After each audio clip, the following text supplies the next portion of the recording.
across New York City and Wall Street. And I was like, you think he knows someone who could use video? He goes, maybe.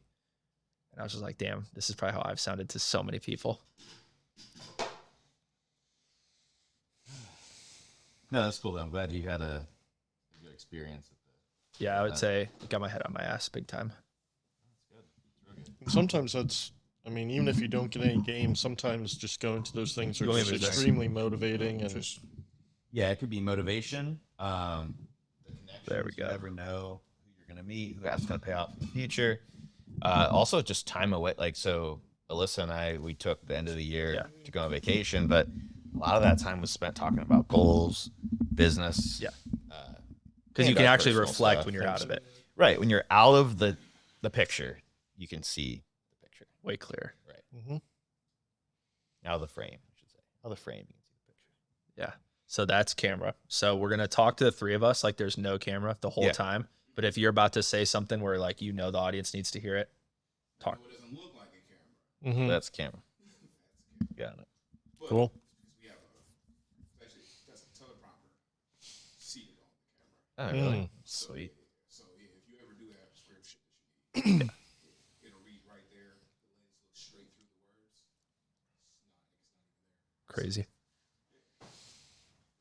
So do you run this place like for a lot of people? Do you do this kind of stuff? Yeah. Now I am back up to 14 clients a week.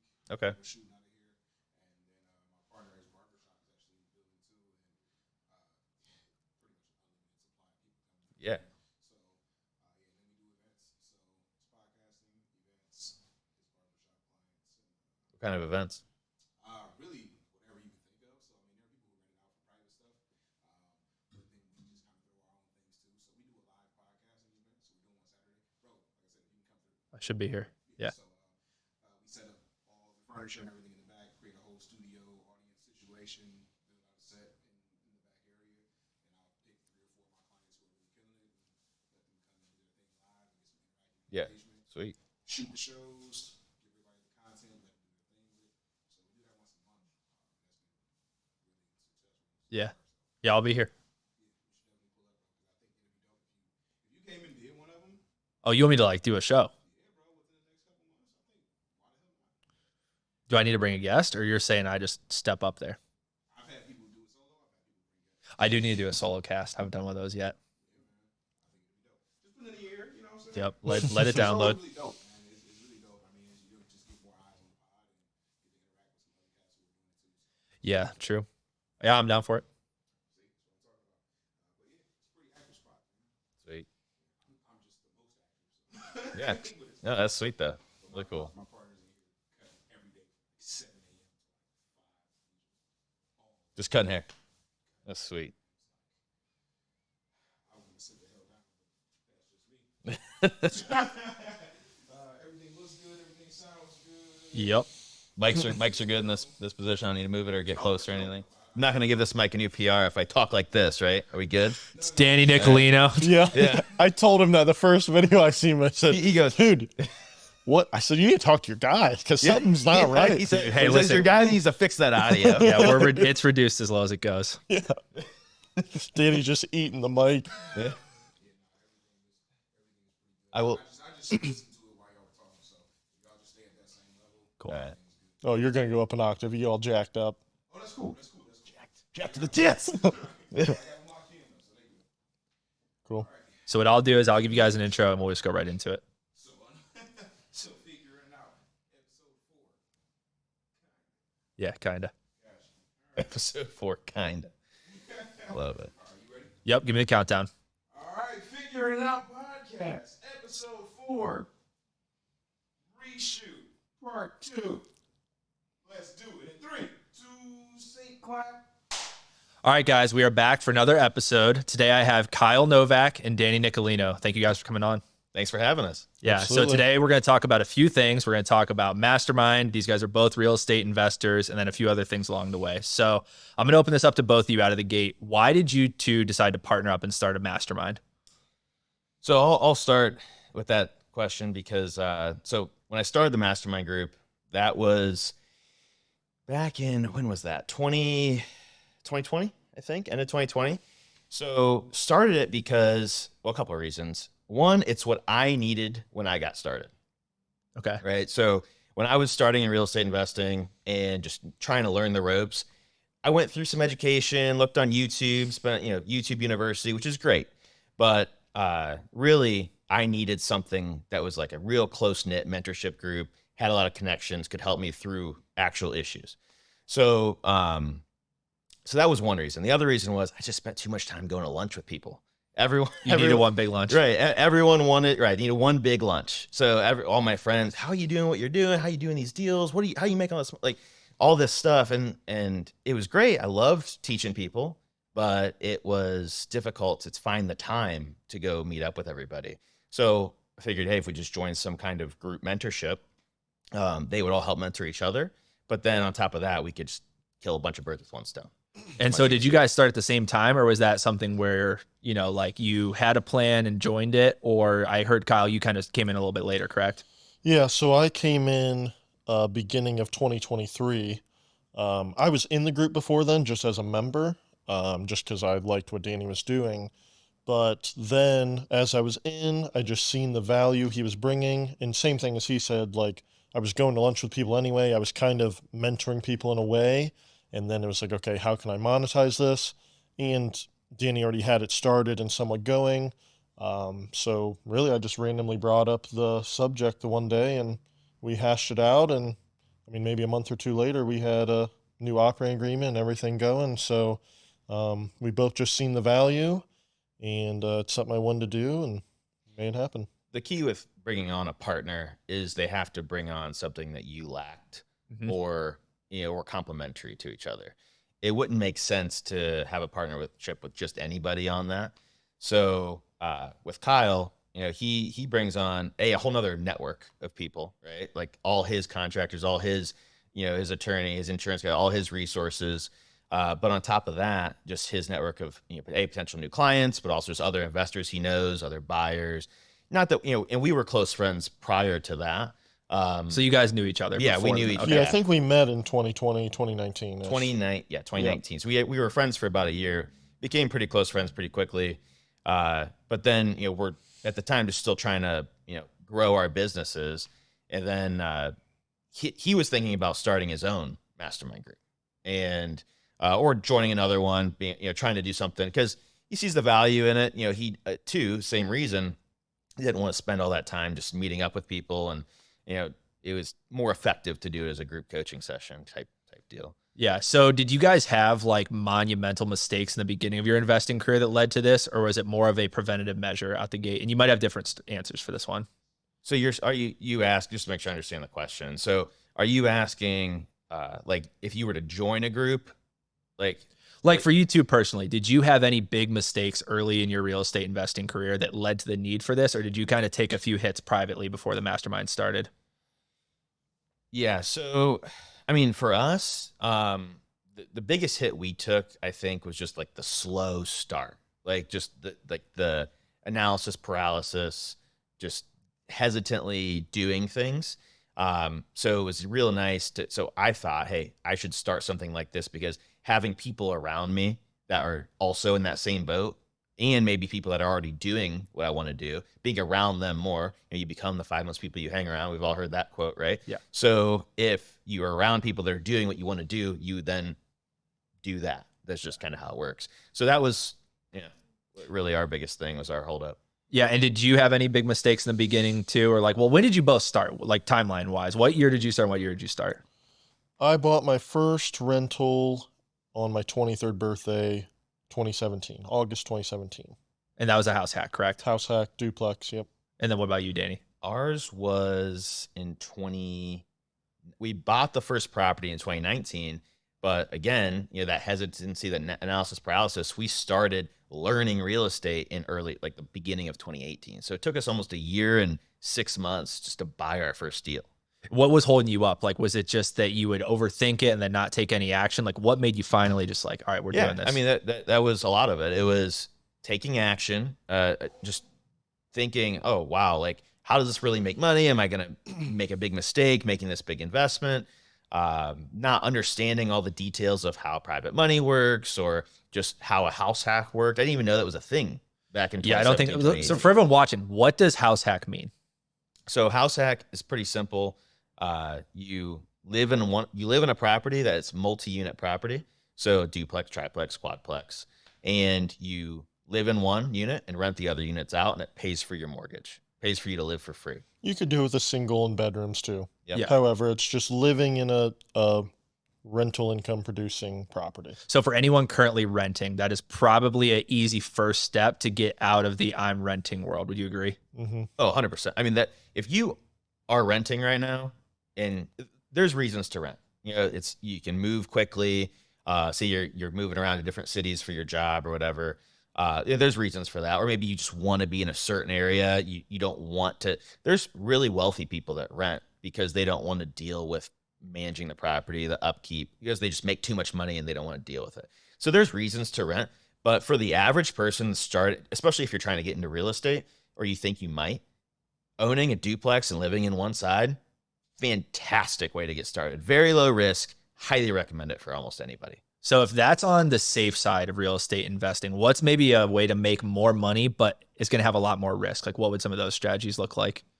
Is that like flipping kind of? Yeah, I would say like heavy construction flipping, or bigger units flipping, right? If you buy a 50 unit that needs a heavy rehab all around, that's going to be more of a bigger bite to chew off first time. Yeah.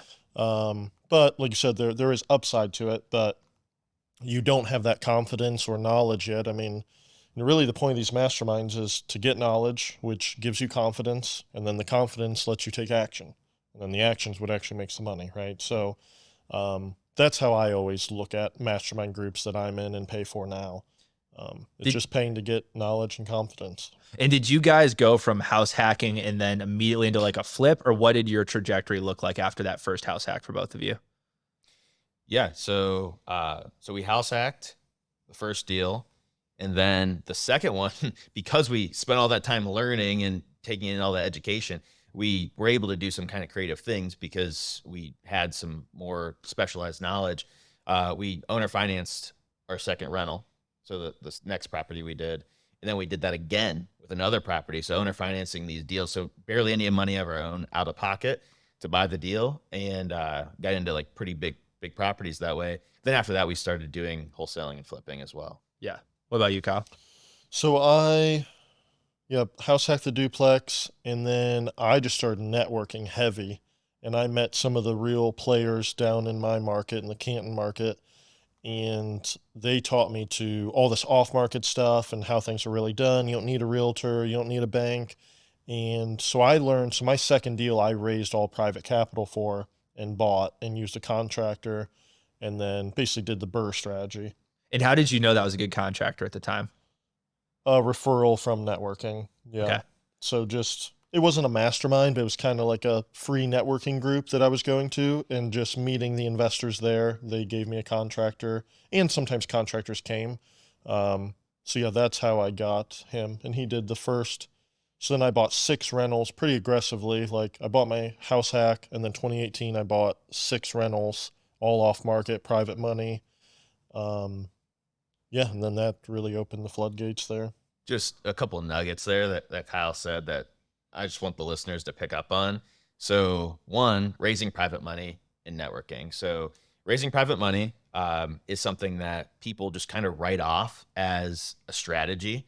They always want to go to a bank and get a loan. They always want to use their own cash. Why is that? It's just, that's what people know. That is what the common person usually does to buy their first couple of deals.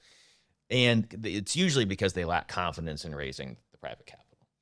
But private money is literally the holy grail to real estate investing. And when you say private money, is that just someone who's willing to lend their own money out to you? Yeah, it's not through a bank. It's not through an institutionalized lender or someone with a lending business, really, even. It could be. But really, it's just someone you know. It's relationship capital. It's someone you know that will lend you the money. They'll still get a mortgage, promissory note. You can protect them. There's no issue doing that. They're not just handing you cash. But it is completely negotiable. The terms, you can make them whatever you want. You don't have to get an appraisal usually, because unless the person really wants it or they understand real estate. But usually just based on the trust that you build with that person. Yeah, Which there's is really huge. there's really limited rules. I mean, I could raise private money from you. If you had too much cash sitting around, you want to put it to work, I pay a certain percentage, I find the deal, you get your return, and me and you can hash out those terms. You know what I mean? So Yeah, I mean that makes sense, and I think that's something that I mean, working with you, Danny, I've learned a lot about that and looked into it more. But one thing I want to ask you, Kyle, is you said you went really aggressive. So what was your mindset going from like I'm kind of going to start slow? Maybe you had some analysis paralysis before that to like time to put gas on the fire. Like why'd you make that decision? So, because the first house hack I did FHA, so I put some money down, and then I did a lot of the work myself, bought all the material, did all that. So it took a long time to get done and a decent amount of my money. But then once I learned private money and contractors, it's like I don't need any of my own money, and I don't have to spend a bunch of time painting and doing flooring. So I can do a couple of these at a time. So that's where it's like, okay, now my limiting factor, my bottleneck is how many deals can I find? And then it was how much money can I raise? And then it was I need more contractors. And I've just gone in that vicious cycle for the last, 5 years of, okay, I have too many deals, I need to find more money. And now I have too much money, I need to find more deals. I have both. Okay, I need more contractors. And then that's just spiraled up. And now we have we have 7 rehabs going on right now. All private money, different lenders, different contractors. So yeah. Another key thing to touch on with what he's saying there. So obviously relationship capital, private money, it is in theory unlimited, right? So if you have the deals, you could just keep doing them and doing them. The problem with that is if you are new and not super experienced, you're not part of a mentorship group or you don't have a mentor, you don't have to be a part of a mastermind, but if you don't have someone that's either done it before or someone you can lean on, you can easily screw up. I don't say that to scare people, but it's very easy to get underwater whenever you have multiple deals going on because shit happens. Things go wrong. And you might have an extra $20,000 or $30,000 expense. And if you had a thin deal or didn't raise enough capital or you actually used your own cash and you don't have any cash left to cover this mistake and you have 5 deals going on, you could really get into some trouble. And then you could ruin those relationships, which is really bad. So you don't want to grow too fast. I mean, we're all for scaling, right? But you don't want to grow too fast where you don't build the experience as you do it. It just depends on your risk level, really. Yeah. Have either of you had a moment where you were like, man, things are going well, and then there was something sketchy that happened? Like I know you had some contractor issues.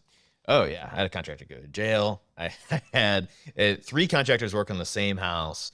One of them just quit. One of them went to jail. One of them barely showed up, and then finally got the job done. It just, yeah. I mean, so like the day you found that out, like, because obviously everyone watching this can understand the concepts behind what they need to do, but I think you become a real investor, I'm assuming, when you find out like my contractor did go to jail and I don't have another guy to call. So like, how'd you fix that situation? So I'll back up even before, so one, you need to Google people, right?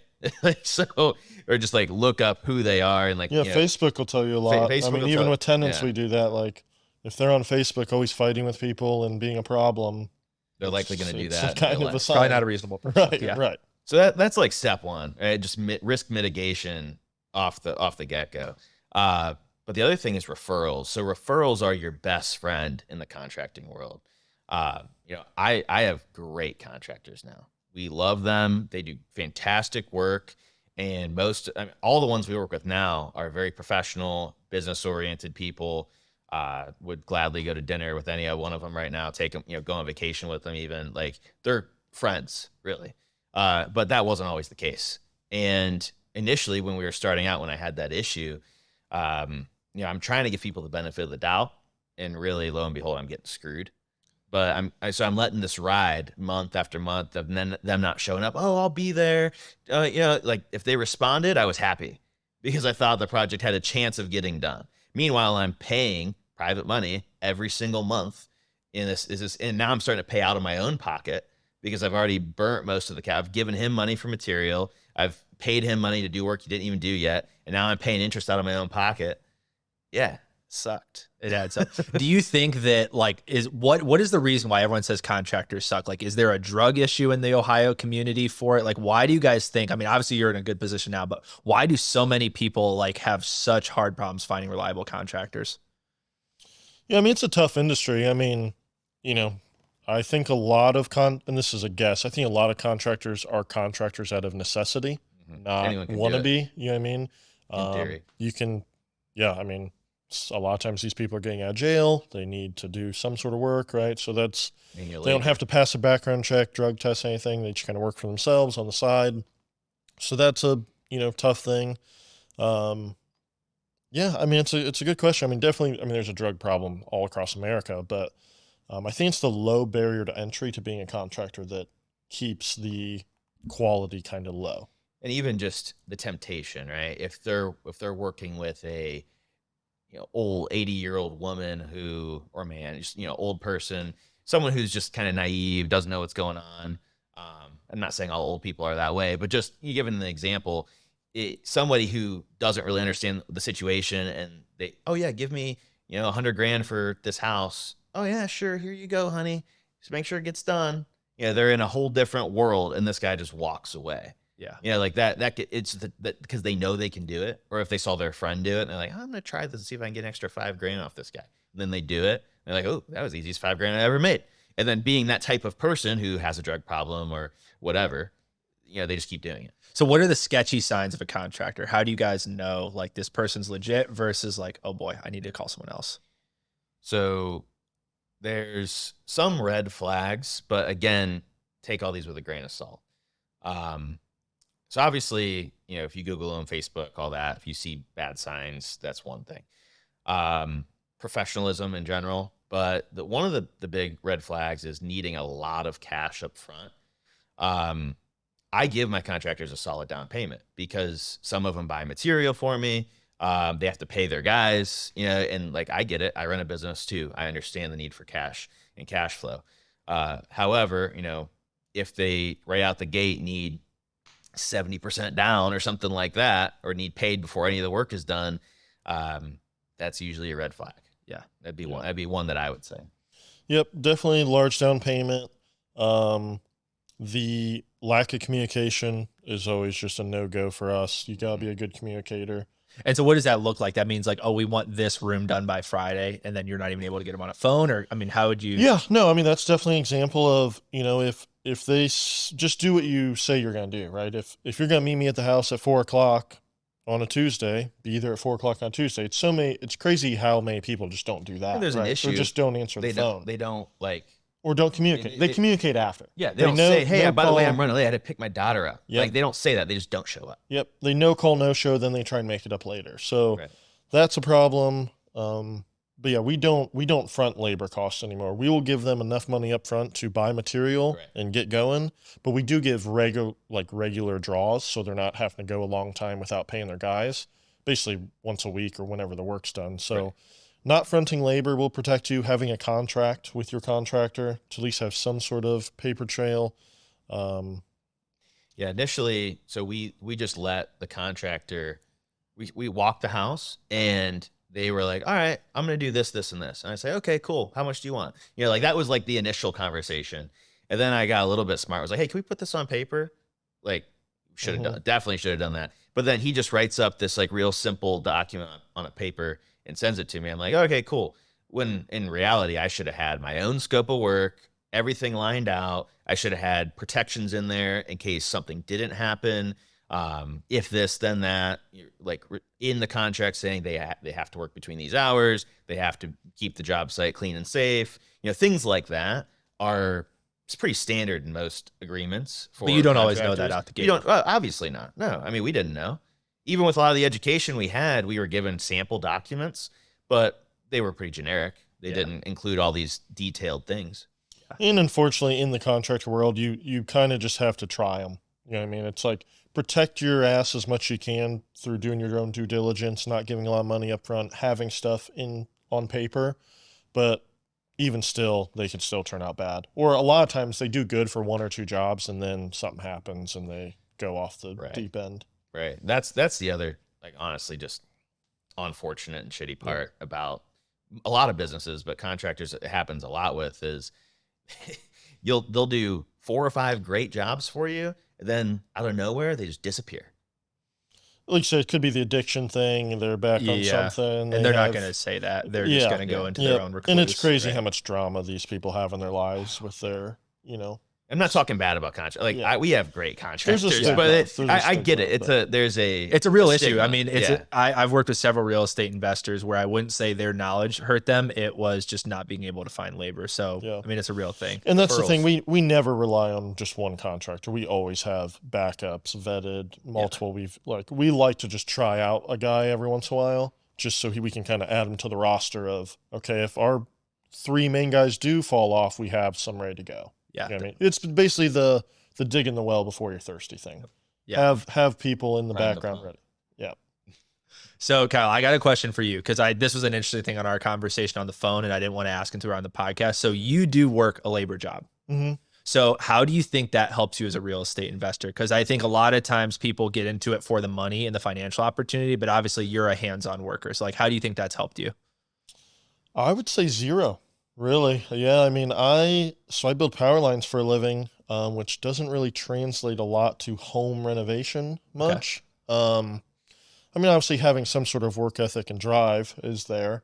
But other than that, it's really just a good paying job that's stable. So that's the biggest translation. But in terms of like me having a lot of renovation knowledge of houses before I got into it, because I'm a blue collar worker, no, that's not true. So another question I want to ask, because I have a lot of guys I know who they're stuck in kind of like the corporate America roles where it sounds good on paper, but if you were to say, how's life going? Like they're not happy. So like, what would you say to them? Like, how would they benefit from having a blue collar job that actually may have paid them better, give them a little bit more fulfillment? Like, what would your advice be to them if they're kind of feeling stuck in the corporate world?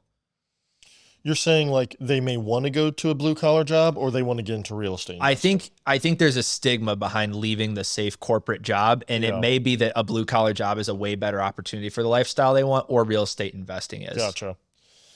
Yeah, I mean, you got to weigh the pros and cons of both, right? I mean, obviously I haven't left my job yet, so there's still some security and protection there. But yeah, I mean, with the blue collar job, you definitely can make just as much money as a college degree, if not more, and have more flexibility, depending on the job. And you may learn some hands-on stuff you could use for your first, a few rehabs. It's tough. I mean, it's tough to go back though. Like once you have that college debt and you feel like stuck in there to go to a, you know what I mean? It's kind of got to be an acceptance of this didn't work, right? Yeah. So there's kind of that layer you got to go through. I don't know if I know anyone that has a college degree, white collar job that went to a blue collar job. But the reality is, like, I was going to Kent State, and it was around my junior year where I'm starting to look at what are the jobs like with this degree. And I'm seeing $35K a year. I'm seeing a great one for $50K a year. And the math is not mathing at all. And so that was kind of my moment where I was like, all right, I'm going to start looking at solar jobs. Maybe I do need to do this entrepreneurship thing. So, I mean, I think for anyone out there listening, like Kyle's a great example of like, you don't have to go the cool route and get your fancy title. You can have a way better lifestyle. And like, obviously you're not struggling now. Yeah, no, I mean, it's the blue collar job is definitely a means to an end. Like it is a good, stable paying job, but it's not like fulfilling for me or anything, but I know there's an end to it and it's given me a great base to invest. Yeah. Cause like, obviously you're in that. I mean, you told me you got a pretty nice car. So for everyone out there, what car did you get recently? I got my dream car of a Porsche 911 Carrera S. Yeah. So obviously that's not something every guy who has a 40K a year job can do. Right. Yeah. So I think that's just a big thing I wanted to say for everyone that does listen to this, that you don't always have to go the route everyone else wants you to. But then Danny, I mean, you and I are in a different situation. Like obviously we both took a risk. We're working, full-time entrepreneurs. So like, what has that been like for you? And was it scary to kind of go all in? Well, so just to clear that air too. So, I mean, so Alyssa and I, so my wife who's not here, so we're kind of we're a unit, right? We're a team, we're business partners together on this, in this journey. So, unlike most couples, it was not a, hey, you're going to go do real estate and then I'm going to support you and just kind of watch and wait, which is fine. If cheerleader quarterback mentality, they're going to support you, that's great. But we decided to take a little bit of a different approach and jump in together. And, at the time, we were both working. So I had, it's that corporate America type job, right? Pretty well paying. How much were you making a year? I mean, so I'll get there. Yeah.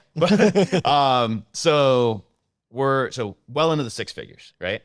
And the cool thing is, it's like, okay, you have that stability, you have that income. And then my wife, she had just graduated college and didn't have like a really high paying job, right? It was like, it doesn't really make sense to both be working. What we could, if we really want to start this business. So eventually we just decided, in the midst of that educational analysis paralysis phase, she was just going to pull the plug.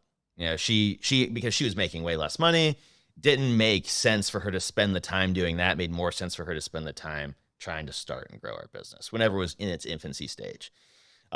So that was like, the snowball effect. Then her time, and then and I still do some like W-2 work.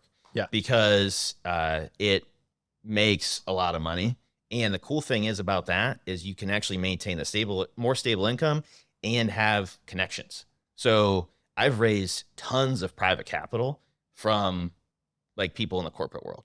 Yeah. I've raised capital. I've found deals from them because they've tried rentals and just didn't work because they don't own a real estate business. So I've bought 2 deals just from people I knew working with them. So it's a different dynamic. But it's what you make of it. Yeah. Right? So if you're out there, if you're a listener working a corporate job, that's okay. Right? I mean, you can still, but you can make it what you want. You can raise money from all the people you worked with, or if you move jobs, you still have the connections from the old job, raise money from them. You can also find, a lot of people are interested in real estate investing, right? So you can either help coach them or buy their deals that they fell on their face with, right? So yeah, I mean, life is what you make it. So if you're gonna be in that situation, it makes sense to use it. Yeah. Right? And I think a lot of people, the structure thing is they see it as very one way or the other. But from what I'm hearing, I was like, you guys have both found a way that works based off your situation, right? And so did you have mentors for that, or what was it kind of like to actually make this call of like, because obviously you're both doing a mastermind, you're both doing real estate investing and having another job on top of that. So like to someone out there, that might be like, well, how do you have any time in your day? So like, how have you found to make all of these things work together? No, that's a great question. So sleeping less. No, no. So actually sleep's really important. You got to sleep.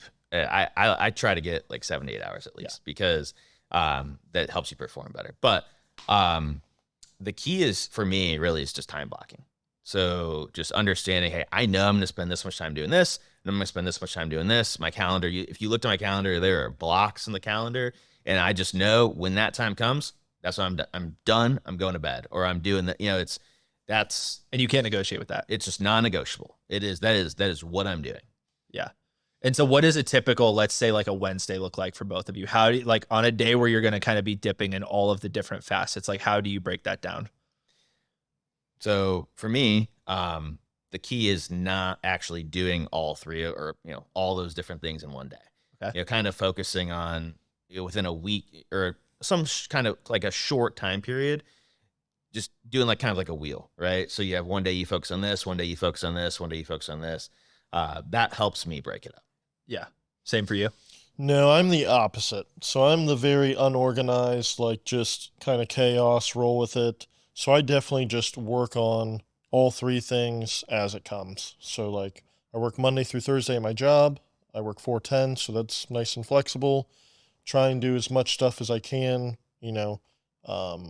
after work. But yeah, on a typical Wednesday after work, I am walking a property, talking to a contractor, or I'm meeting a new private lender for dinner. And then on the weekend, same thing. And it's really just time blocking and being efficient with it is definitely one way, but I've just kind of accepted like this is how life's going to be if I want this type of lifestyle or want to get out of this. I know it's temporary. I'm not going to work my job, and be going balls to the wall for 50 years. Yeah. So I've just accepted that like on the weekends, I give up fun time. I give up sleeping in for now. So, and I don't have any kids. So like that is definitely, frees up some time. So, it's just doing it. I think the key is being or like having the mentality of the single mom entrepreneur, like, need to make this work so I can make ends meet, like, work ethic. Yeah. Right. So, or single dad, whatever, you get the point. It's, you have to make this work. So you just have to have a very strong work ethic. You will get things done when they need to get done. The more you let slip to the next day, the next week, the next month, the slower your business is going to grow, slowing the progress on your goals.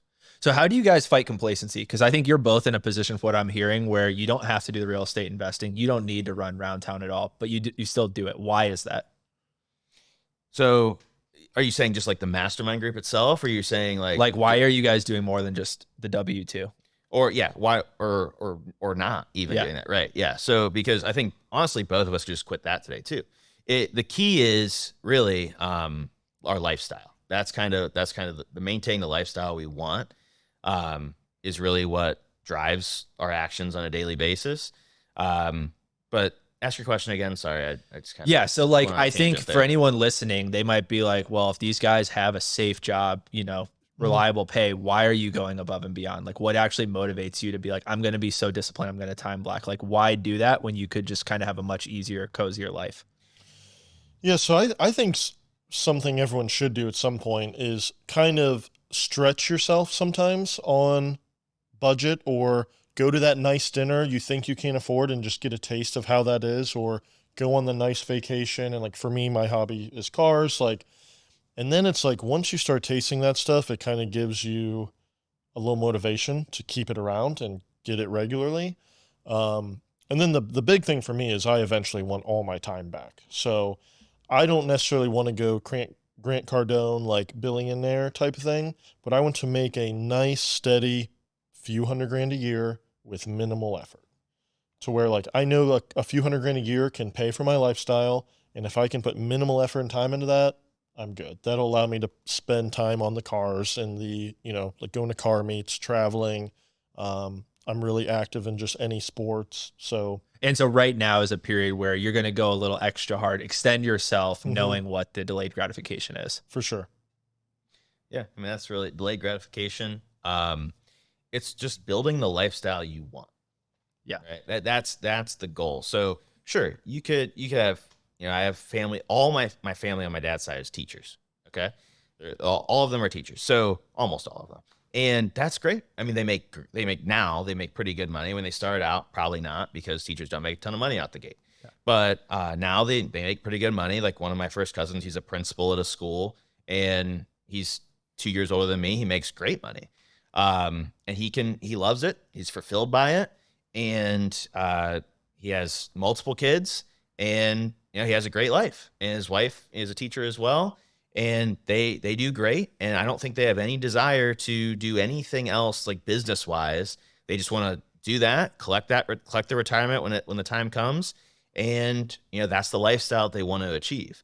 Like Kyle, I'm not really trying to be, Grant Cardone or, some big billionaire, right? Mark Cuban, anything like that. I mean, yeah, obviously if something falls in my lap, or if the business goes that way and we can sell a business and make a shitload of money, sure, I'm not going to not do that.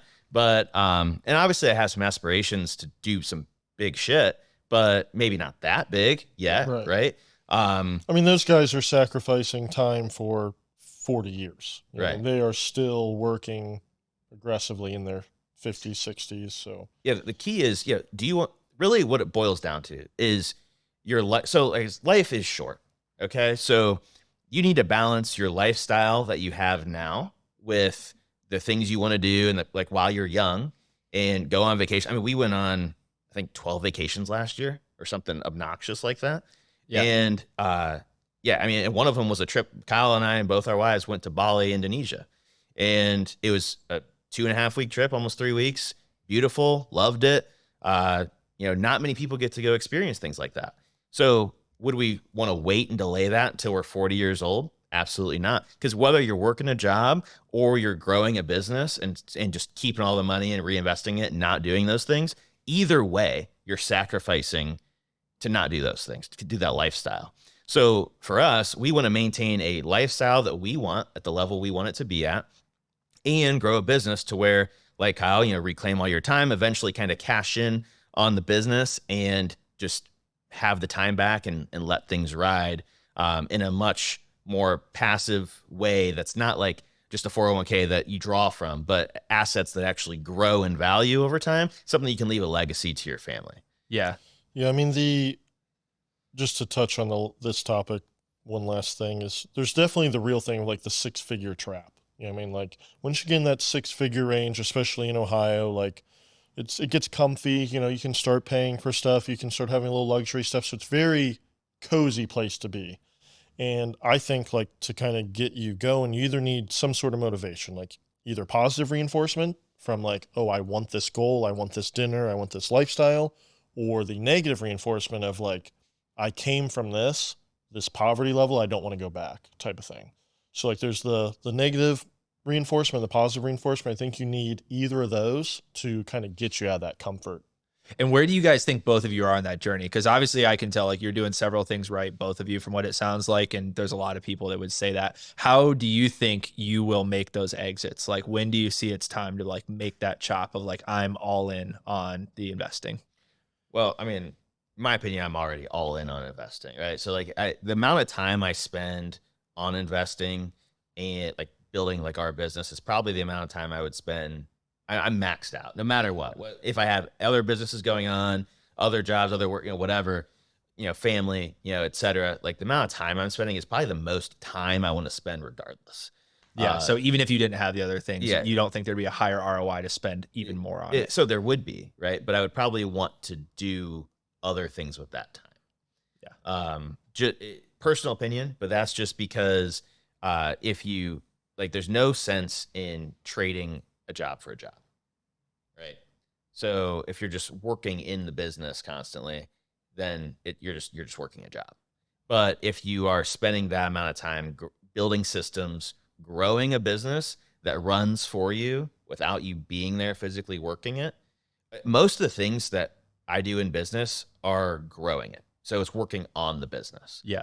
So like when Alyssa quit her job, a lot of what she does and did is run the business.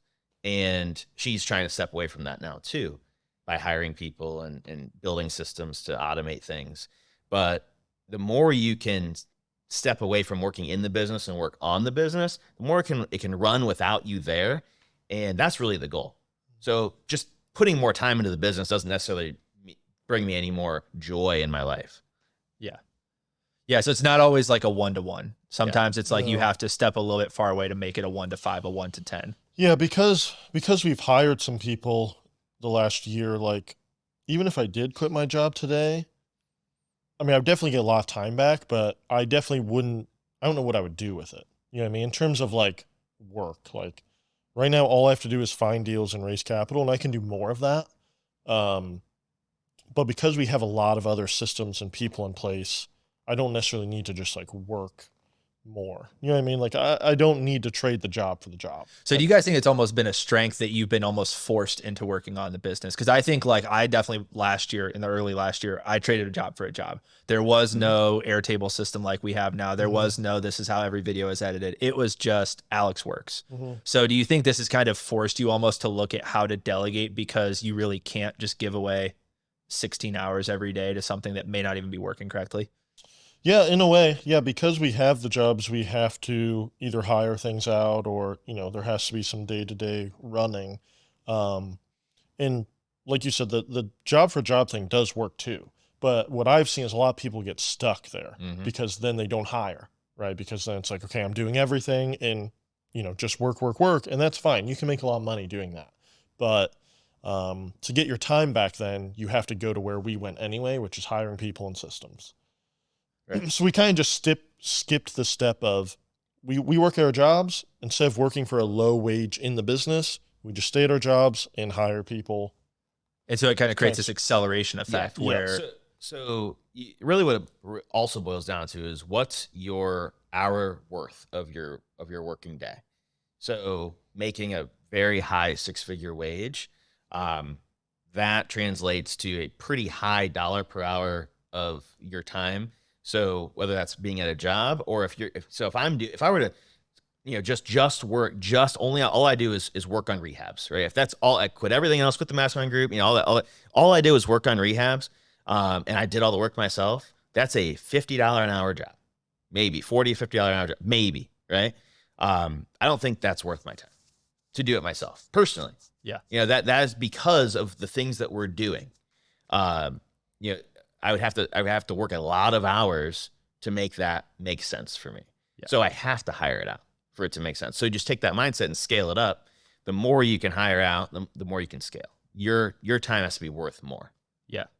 No, this is awesome. Yeah. I mean, this is definitely something I don't think enough people are talking about, because I know a lot of guys in the entrepreneur space fall for the job for a job, and it feels better because maybe there's no boss yelling at them, but they have to be the own boss yelling at themselves. And that's not even necessarily a better trade. Yeah. And if you don't work, you're not necessarily having money come in. You know, I mean, if you're not getting the stuff done, it's really scaling is just working your way up the dollar per hour ladder, right? Like, you may do this job now that pays a certain dollar per hour, but once you get enough revenue coming in, you hire that out, and now you only focus on this dollar per hour stuff. And it's just constantly moving up that ladder. Yeah.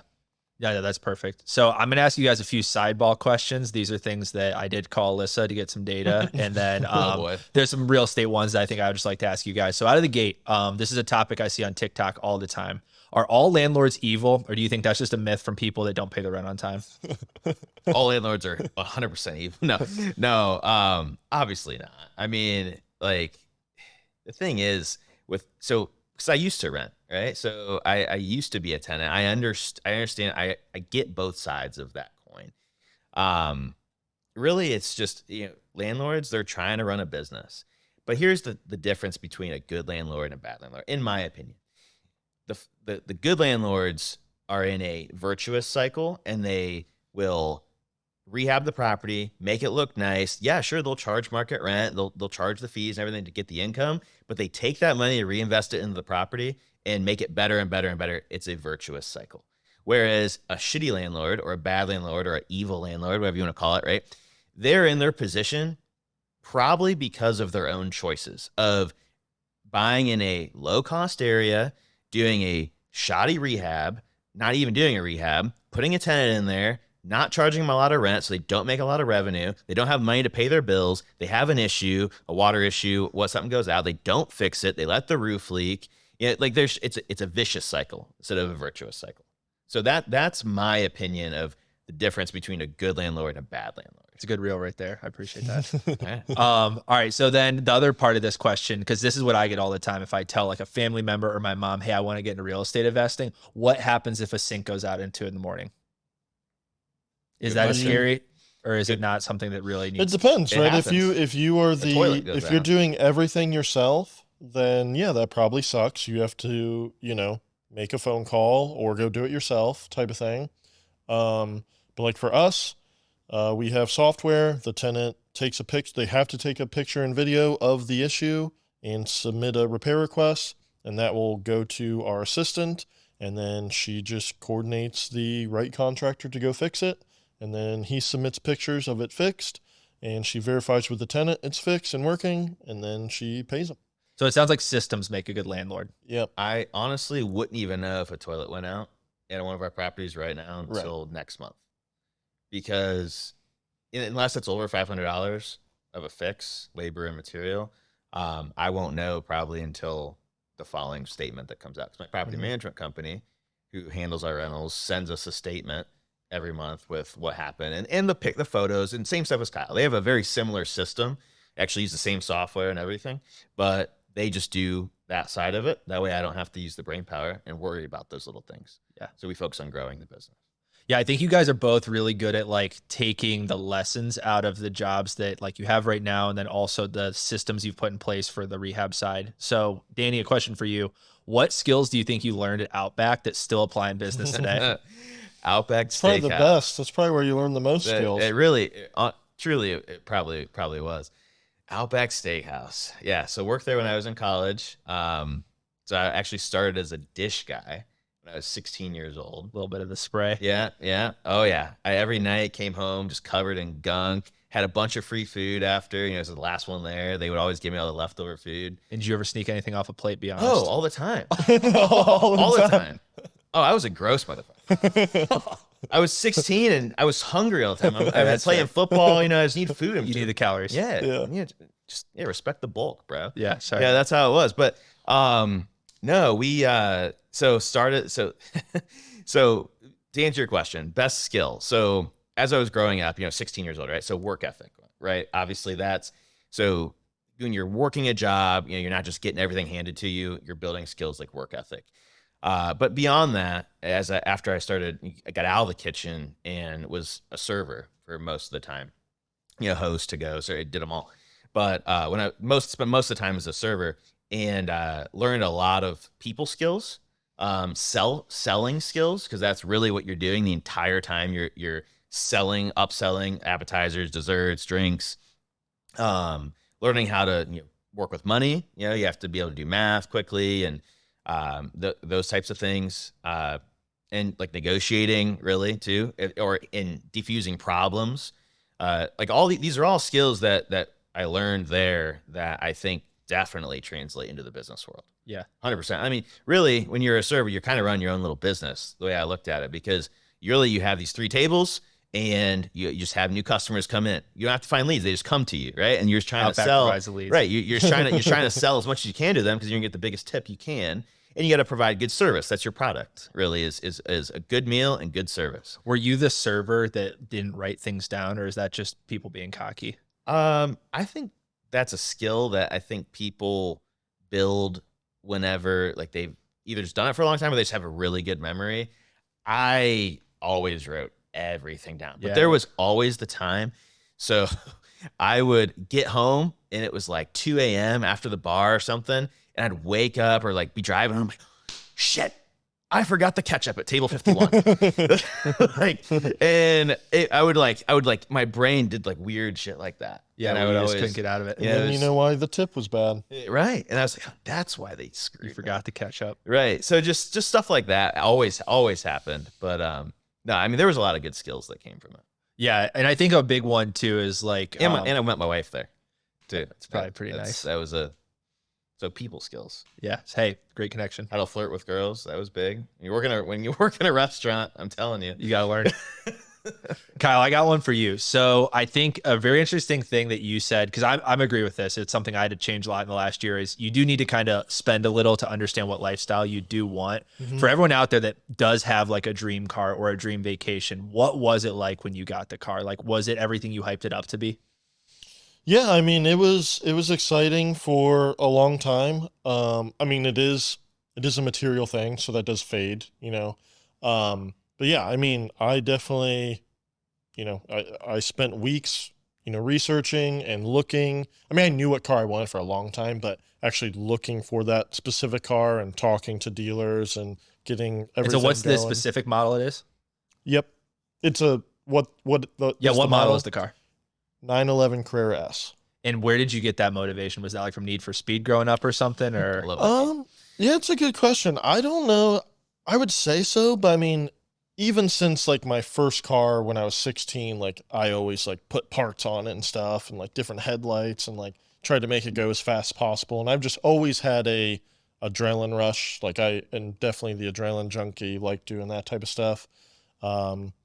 And cars were it. I mean, it was motorcycles for a little bit, but then just kind of realized those are too dangerous. So not one specific thing that made cars it for me, but between video games, the movies, and then just the Need for Speed, I would say is it. I'm not sure why I never actually got super into cars, because when I was younger, I was. I was fortunate enough to have, it was an older Mustang, but I had a Mustang as my first car, which was a big mistake. And then I like tricked out my Grand Am, got a big subwoofer in the back, and swapped out the head unit on myself and everything. Like, it was like a thing for a while, but I just never got like super into it after. I don't know why. I think it was the traveling, really. That's really what took me. Yeah. So speaking of traveling, that seems to be a huge thing that you guys both found value in. Like, what is the value of vacation in terms of like avoiding burnout and thinking bigger? Well, it's exactly that, right? So if you just ask what's the value of vacation, I mean, you like totally reset yourself. And it's life experiences. You just enjoy life, really, is what it is. But there's tons of research on it too, but there's huge value, just anecdotally from me. I know I perform much better after coming back from a vacation for at least a few months. before I have to go on another one.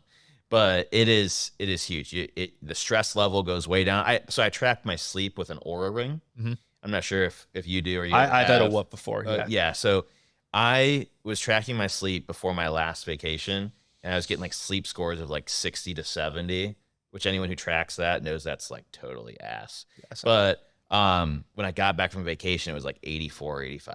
I had a little crown next to it. Like it just, the stress level was so much lower coming back. So yeah, that's huge. And all three of us grew up in Northeast Ohio, correct? Yeah. So do you think that getting outside of this area allows you to overcome some of the thought patterns that a lot of people like have here? For sure. Yeah. I mean, Definitely. one of the things real estate taught me is the world is a huge place. Like our brains can't even fathom how many people there are, right? Like, I mean, there's like 600,000 people roughly in Cleveland metropolitan, just a guess. Somewhere in there.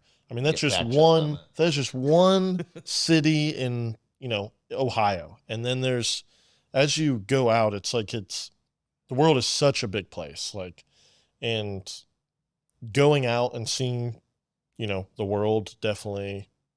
So if there's someone out there right now where like maybe they've said to themselves, I'm going to start a side hustle, I'm going to do this thing, but they've never really left the area, like how important is it to just leave, even if you feel like I can't afford this right now, or is there even going to be a return on it? Like how important is that?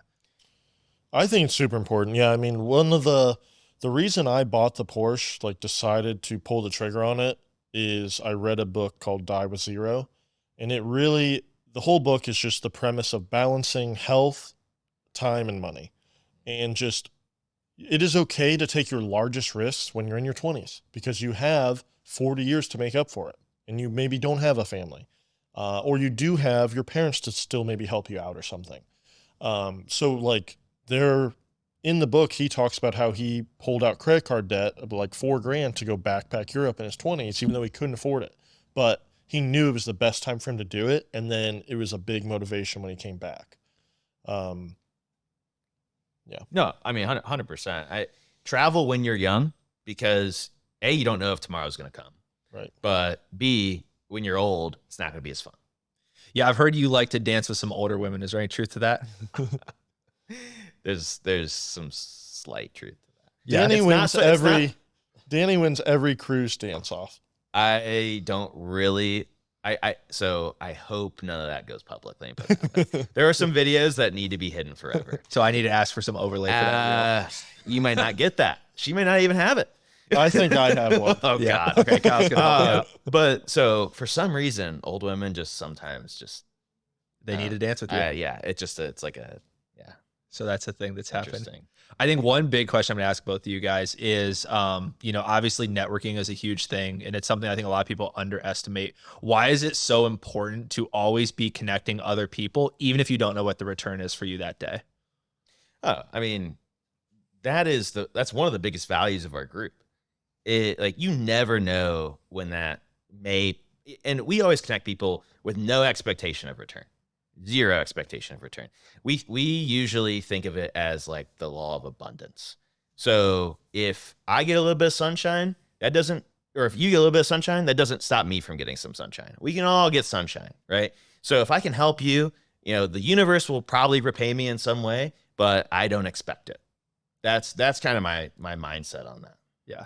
Yeah, and the world is a big place. Like there is plenty of deals out there. There is plenty of content to be made. In any business, the world is a big place.